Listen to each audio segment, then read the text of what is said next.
تصرف إيران بهذه الطريقة في أولا عدم الاستماع للمبادرات المتكررة للإمارات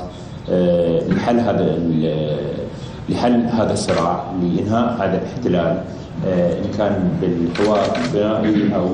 بالتحكيم الدولي أو محكمة العدل الدولية،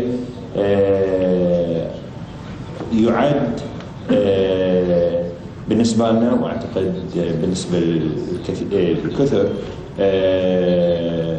كون الجزر في منطقة حيوية، كون 40% من طاقة العالم يمر من خلال هذه الجزر، يعد الاستمرار في هذا النزاع مسألة قد تمس الأمن والسلم الدوليين. ومرة أخرى أناشد إيران، جمهورية إيران الإسلامية، بكل محبة بالاستماع لصوت العقل لإنهاء هذا الخلاف، لأن هذا الخلاف انعكاساته ليس فقط على البلدين والشعبين، ولكن هذا الخلاف قد يؤدي إلى